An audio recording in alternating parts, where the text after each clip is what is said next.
Hi, my name is Ellie Brocklehurst, and with me today is my beautiful friend and co-host Beck Nadalo, and together we are full-timers. As two working mums with small children and hubbies in tow, we've come to the realisation that the best way to define us and a lot of people out there is that we're full-time.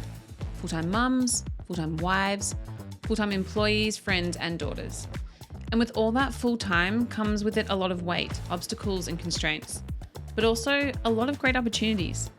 We've been searching for somewhere to validate our feelings about what it takes to be a woman in today's world.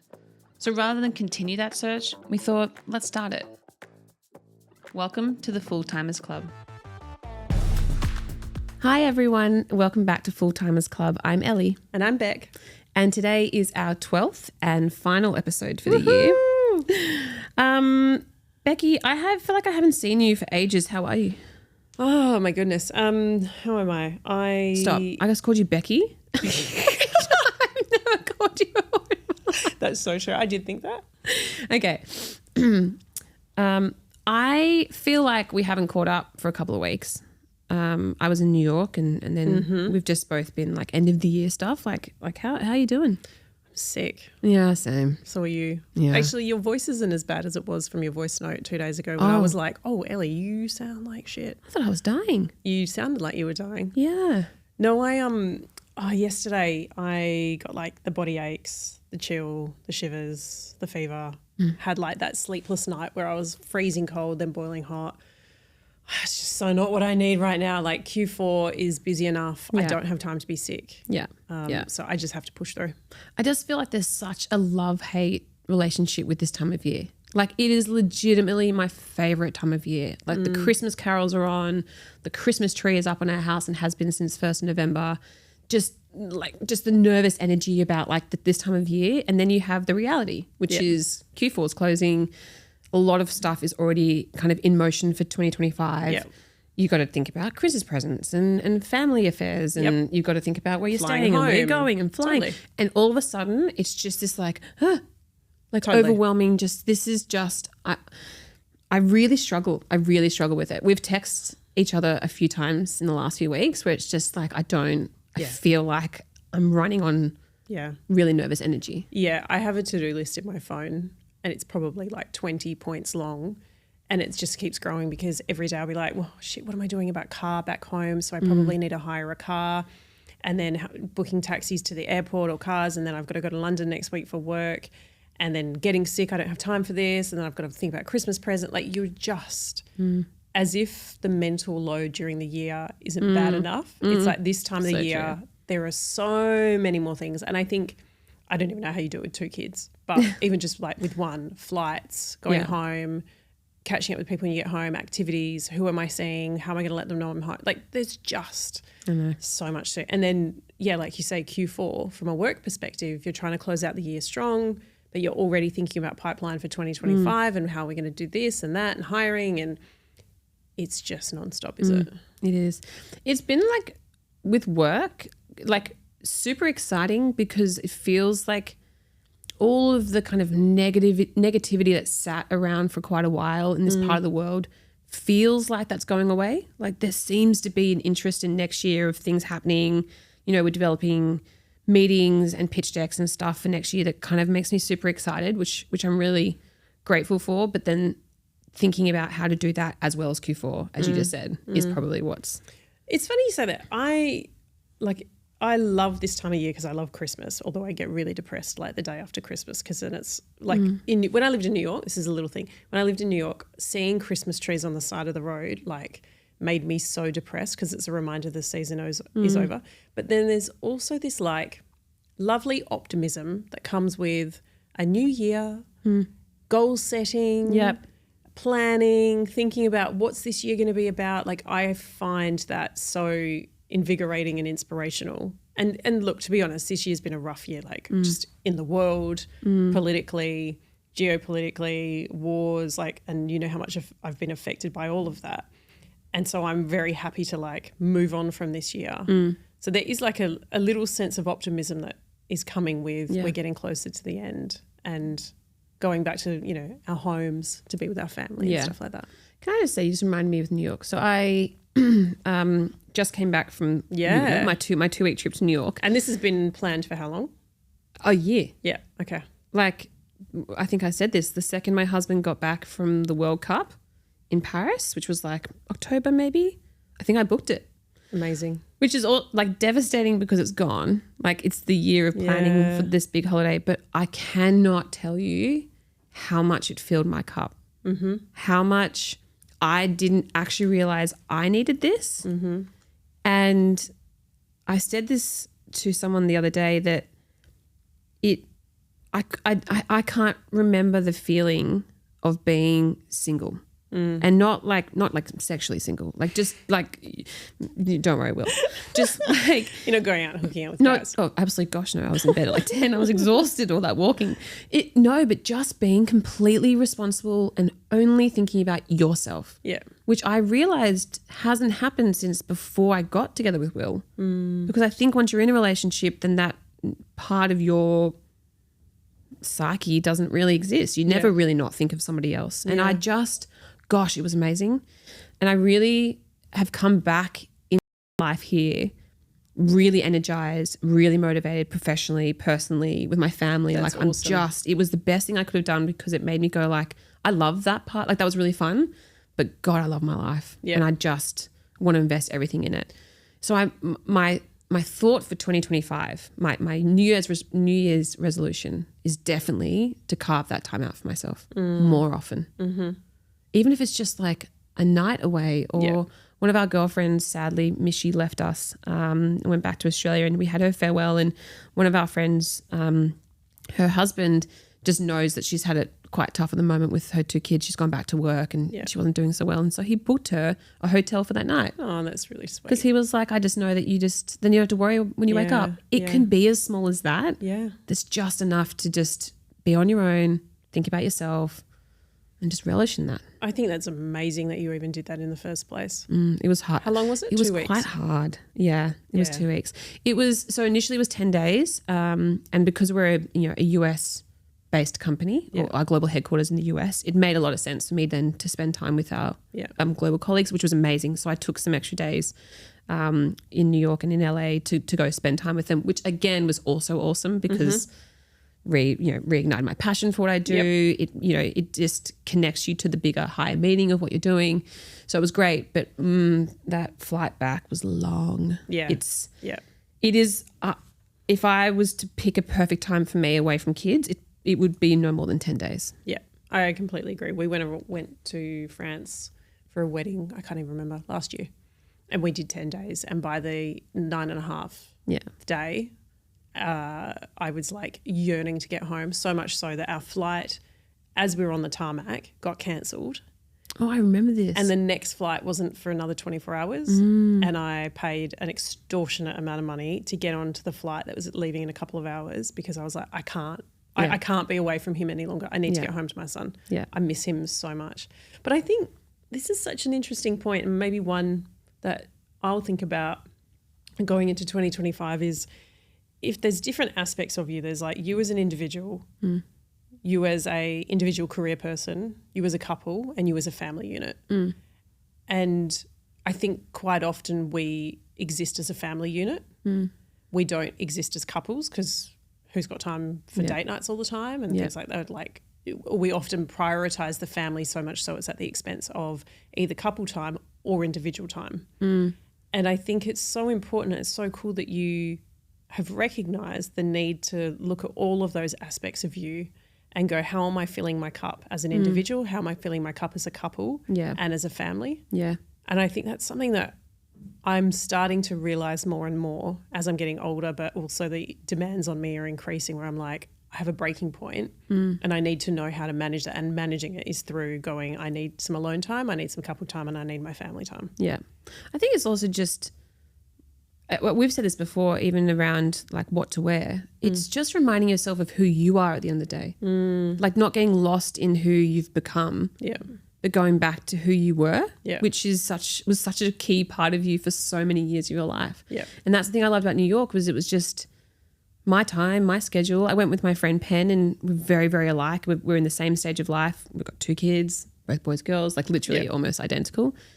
And it was just, let's go do this. Yeah. Let's go there. Let's walk here. Let's have lunch this. Let's sleep in. It was just that you just removed any obstacle. Yeah. And I just think, you know, for so much of our life, we've got a lot of obstacles, or there's a lot of things that happen that kind of get in our way.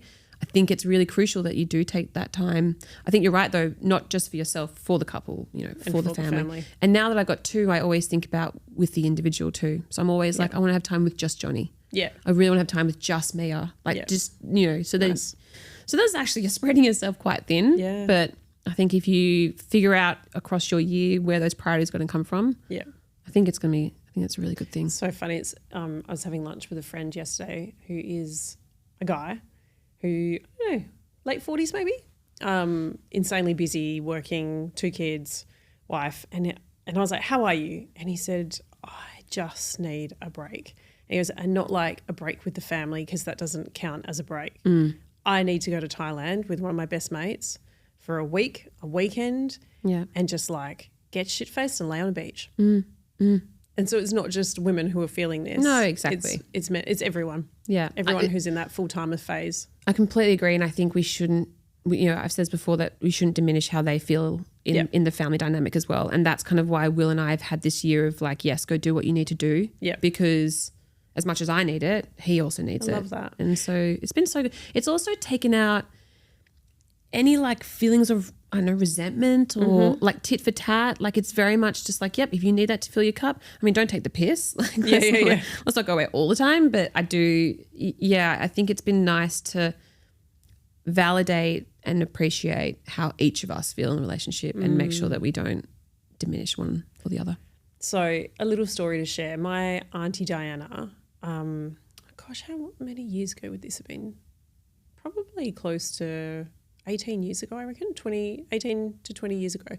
So she, Auntie Diana and Uncle Ivan live in Perth, and Auntie Diana has always been a career woman, and she got offered an amazing job to go and work with Christian Dior in Melbourne. Oh, amazing. I think it was like for 2 years. And she moved to Melbourne and she did her job, and Uncle Ivan stayed in Perth. And I'll never forget like going to visit Auntie Diana in her really cool little apartment in Port Melbourne, and there'd be like roses and a card there from Uncle Ivan. This is after like 40 years of marriage, being like, you know, I love you. And I'll never forget one thing she said to me, which was, to grow as a couple, you have to grow individually as well. And how much that experience of going away and doing that for herself and for her career helped them also grow as a couple. And I think maybe this is like becoming an epiphany moment for me as I'm getting older, and, you know, we're 10 years into our relationship and marriage and stuff, is how important it is that we look after ourselves individually and we're growing individually for us to be able to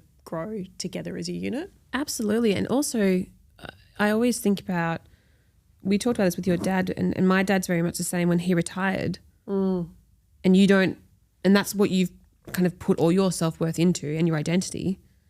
I am now thinking, again, I feel like this is epiphany, is of when your kids fly the coop, or whatever the saying is, who are you guys as a couple, but who are you individually? Yeah. And if you haven't got something that anchors you, I can see why people get quite unsettled at that point in time, because you don't have something that is yours or yours as a couple. So it's funny you say that. I literally had this conversation with mum and dad when I was home just a month ago, about that, and how my dad always said he wouldn't have been able to be with someone who didn't have their own life as well. Like mum and dad will often, in the morning, I love being home because mum will be like, all right, I'm off to the gym and I'm going to have lunch with the girls. And dad's like, well, I'm going to lawn bowls and then I'm going to go and have coffee with Norm. And then they reconvene like later in the day and they'll do something together. And they similar kind of thing as Auntie Diana and Uncle Ivan, they have very much maintained their individual lives because it makes their couple life better. Yeah. Which I love. I love that too. One person we're going to talk to eventually is Annette. Yeah. Annette is like the shining beacon of light for this sort of thing. She would go to like Thailand for Muay Thai camps by herself. She goes to yoga retreats by herself because she's like, by doing that, it makes me a better human, a better career person, a better mother, a better wife. And I think that's amazing. I think there's so much we can take from it. So she'll be joining us in January next year, in one of our kind of first upcoming episodes of the new year. And it's exactly that. It's all around making sure you take self-care as part of the future you. Like I think maybe that's why I was so willing and happy to go to New York on my own, is because she did that. And she did that before I had kids. Like, you know, she taught me that. So yeah, I think there's definitely something in it. But the thing that I love that Annette has always said to me is it's actually an incredibly selfless thing to do. Because bear with me. So we often would, or you traditionally might be like, is that selfish going away by myself, away from my family? But actually, I think there's an incredibly selfless thing in that it makes you a better person. Yeah. You get time to recharge, which means you come back stronger. Yeah. Like in the long term, this is actually a benefit for everyone. Absolutely. Yeah, 100%. I mean, I didn't think of New York as selfless. I'll take that. I will say that was selfless You're of me. so selfless for going to New York. But it's done exactly that. Yeah. It's made me come back like It's excited reframed. and committed to Yep. being a wife and a mother and a friend and a daughter and an employee. Like it's amazing.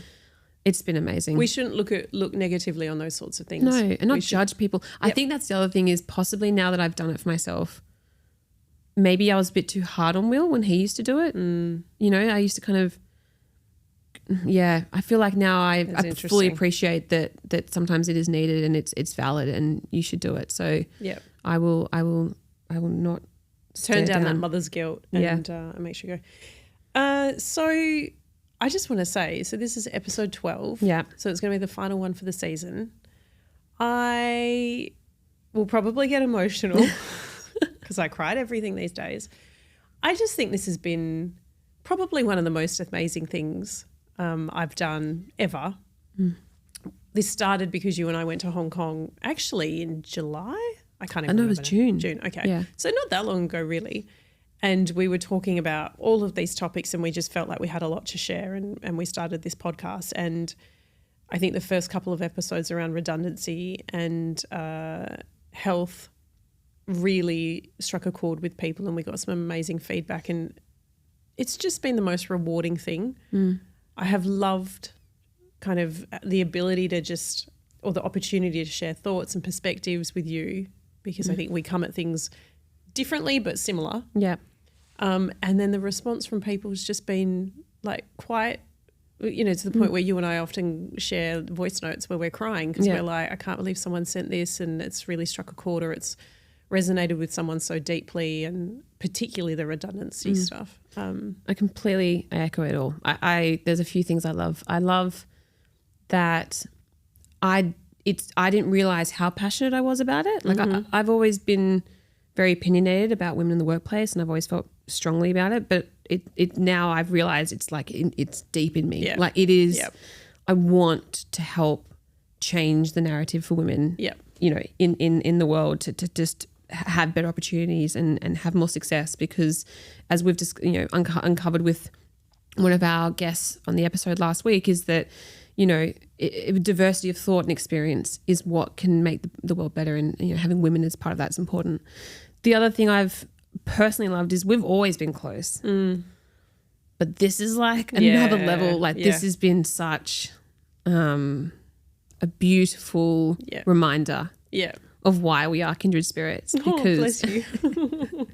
because we are, and I think it's been very therapeutic. Just like some of these episodes for me have actually been amazing for me to get off my chest a lot of the things that have sat on me and I think through these episodes we've as we've said, we've kind of texted each other like massive moments of anxiety and kind of being like, if we feel like this, maybe other women do too, and we should talk about it and like owning those feelings. Like it's been awesome for me because I feel like it's developed me as a person, as a woman, as a mum, as an employee. And I'm very grateful for you, Beck. I couldn't do this with anyone else. Oh, that's awesome to hear. And it's exactly the same my side.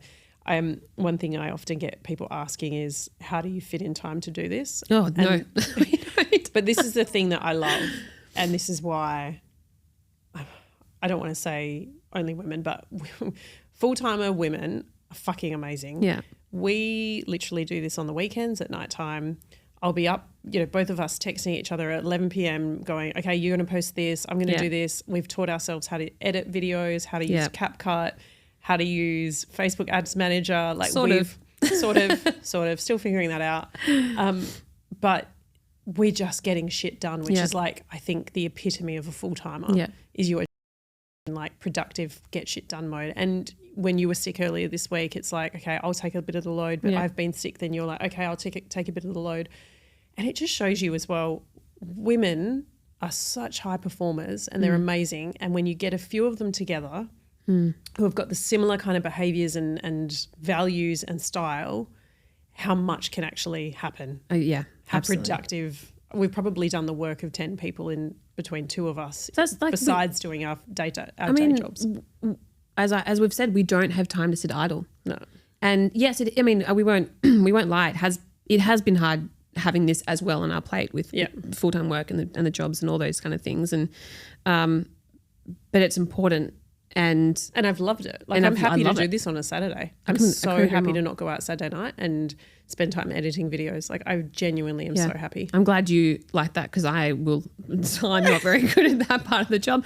I've got my other strengths. You've got your strengths. But yeah, I think it's the thing we've also really loved is getting the feedback from you guys and actually helping us steer this in the right direction. You know, there's been people who have suggested that, you know, maybe we focus a little bit on what it's like to be a full-time mum or what it's like to be a full-time daughter, or like making sure that, you know, we kind of spread ourselves across what it means to be full-time, and any advice or any feedback we'd really love, because for us next year, like we're doubling down.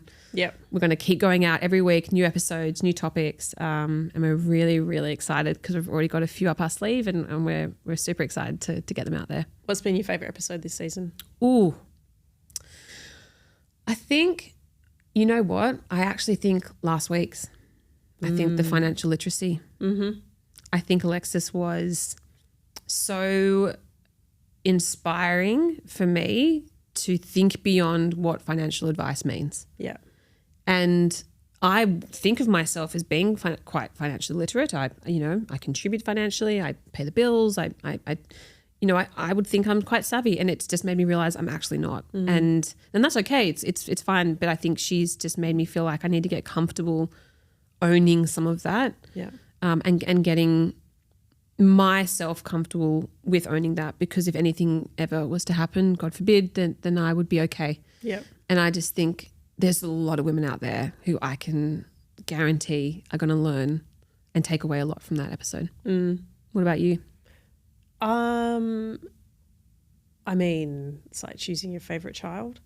I think last week's episode, our first guest as well, was particularly enlightening, and I think will be really valuable. But I have to say, whether it was like slightly therapeutic, but also the response we had was to the two redundancy episodes. I mean, I think, we probably got 30, 40 messages from people just saying, I needed to hear this.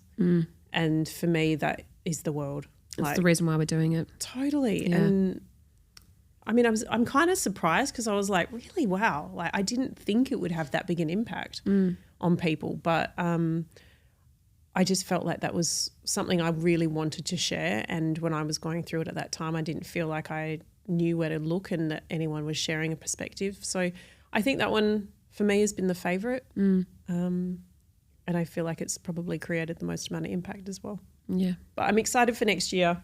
Yeah. And for all the topics we're going to be talking about.